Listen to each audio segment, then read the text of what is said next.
OJK adalah lembaga keuangan mengatur dan mengawasi kegiatan jasa keuangan perbankan. Kita bisa tenang dan tidak perlu khawatir menabung di bank, karena kecurangan tidak akan terjadi selama bank tempat kita menabung diawasi oleh OJK. Pernahkah kamu memperhatikan bahwa ternyata logo OJK selalu terdapat di bawah logo bank maupun lembaga keuangan lainnya? Nah, ini karena seluruh lembaga jasa keuangan di Indonesia diwajibkan untuk terdaftar dan diawasi oleh OJK. Pada kali ini, kita akan mempelajari pengertian, latar belakang, perkembangan, fungsi, tujuan, dan wewenang dari OJK. Apa itu Otoritas Jasa Keuangan? Otoritas Jasa Keuangan adalah lembaga yang independen dan bebas dari campur tangan pihak lainnya yang mempunyai fungsi, tugas, dan wewenang pengaturan, pengawasan, pemeriksaan, dan penyidikan. OJK ini dibentuk untuk mendukung kepentingan sektor jasa keuangan secara menyeluruh sehingga meningkatkan daya saing perekonomian di Indonesia. OJK ini dibentuk berlandaskan prinsip-prinsip tata kelola yang baik, meliputi independensi, akuntabilitas, pertanggungjawaban, transparansi, dan kewajaran. Sejarah singkat Otoritas Jasa Keuangan. Otoritas Jasa Keuangan dibentuk berdasarkan UU Nomor 21 Tahun 2011 tentang Otoritas Jasa Keuangan. Lembaga ini merupakan badan independen yang memiliki fungsi, tugas, dan wewenang pengaturan, pengawasan, dan pemeriksaan dan penyidikan. Pembentukan Otoritas Jasa Keuangan merupakan upaya pemerintah Republik Indonesia menghadirkan lembaga yang mampu menyelenggarakan sistem pengaturan dan pengawasan terhadap keseluruh kegiatan sektor keuangan, baik perbankan maupun lembaga keuangan non-bank. Secara fungsi, lembaga ini menggantikan tugas Badan Pengawas Pasar Modal dan Lembaga Keuangan, Bapempam LK, serta mengambil alih tugas Bank Indonesia dalam hal pengawasan perbankan. Setelah UU No. 21 tahun 2011 disahkan, Presiden Republik Indonesia saat itu Susilo Bambang Yudhoyono pada tanggal 16 Juli 2012 menetapkan 9 anggota Dewan Komisioner Jasa Keuangan termasuk 2 anggota komisioner non-officio dari Kementerian Keuangan dan Bank Indonesia. Setelah itu, pada tanggal 15 Agustus 2012 dibentuk tim transisi Otoritas Jasa Keuangan tahap 1 untuk Dewan Komisioner Otoritas Jasa Keuangan melaksanakan tugas selama masa transisi. Muncul ketidakpuasan dan kekecewaan terhadap fungsi pengawasan Badan Indonesia terhadap lembaga-lembaga keuangan di Indonesia pasca krisis ekonomi pada tahun 1998 sesuai UU Nomor 3 Tahun 2004 tentang Bank Indonesia yang menyatakan bahwa tugas pengawasi bank akan dilakukan oleh lembaga pengawasan sektor jasa keuangan yang independen. OJK kemudian didirikan pada Agustus tahun 2012. Pada periode tersebut, dimulai pembentukan tim pembantu Dewan Komisioner OJK. Kemudian, perkembangan OJK bisa dijelaskan sebagai berikut.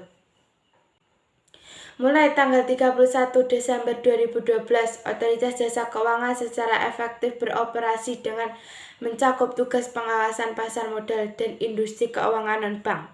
Setelah itu, pada tanggal 18 Maret 2013 dibentuk tim transisi Otoritas Jasa Keuangan tahap 2 untuk membantu Dewan Komisioner dalam pelaksanaan pengalihan fungsi, tugas, dan wewenang pengaturan dan pengawasan perbankan dari Bank Indonesia. Pada tanggal 31 Desember 2013, perbankan penuhnya beralih dari Bank Indonesia ke Otoritas Jasa Keuangan, sekaligus menandai dimulainya operasi OJK secara penuh. Perluasan fungsi pengawasan industri keuangan non-bank.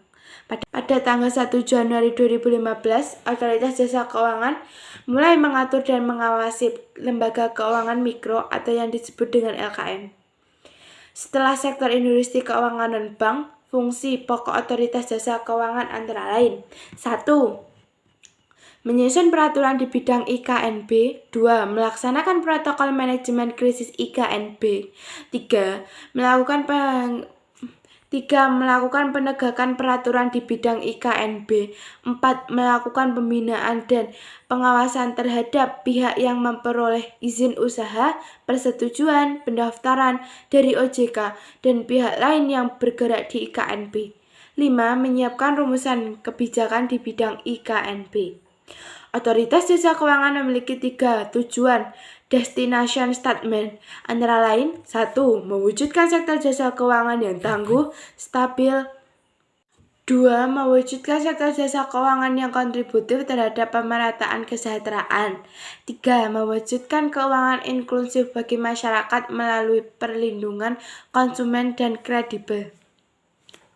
OJK memiliki tujuan beserta wewenang, yaitu 1. Mengawasi kegiatan di sektor perbankan dengan wewenang. A. Memberikan izin pendirian bank, pembuka kantor, anggaran dasar, rencana kerja, kepengurusan, pembangunan badan usaha, konsolidasi merger, serta pencabutan izin usaha. B. Menilai tingkat kesehatan perbankan yang mencakup rasio keuangan, likuiditas, rentabilitas, solvabilitas, laporan bank, sistem informasi debitur, dan sektor akuntansi perbankan. C. Menentukan aspek kehati-hatian meliputi manajemen risiko, tata kelola bank, pencegahan kejahatan dan kejahatan, serta pemeriksaan bank. 2. Pengawasan kegiatan di sektor pasar modal dan lembaga keuangan bukan bank lainnya, seperti asuransi, dana pensiun, lembaga pembiayaan, dan lembaga keuangan lainnya. Dengan otoritas: A. Penetapan kebijakan operasi kegiatan jasa keuangan. B. Penetapan pengelolaan statuta. C. Sanksi administrasi terhadap segala macam bentuk pelanggaran. D. Memberikan izin, pengesahan, pembubaran, dan pencabutan izin usaha kegiatan jasa keuangan sebagai dimaksud dalam peraturan perundang-undangan di sektor jasa keuangan. Strategi OJK bagi kemajuan bangsa Indonesia. OJK mempunyai 3 strategi dalam rangka mendorong pertumbuhan pasar modal di Indonesia, yaitu 1. Pendalaman pasar. Pendalaman pasar dengan cara penambahan di pasar sekaligus jumlah emiten. 2. Integritas pasar dengan tujuan meningkatkan sisi kompetisi dari para pelaku pasar.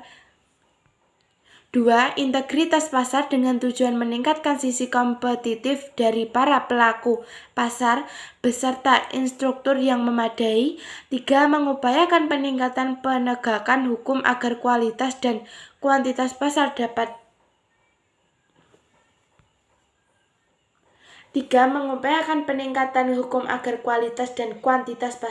dapat lebih maju.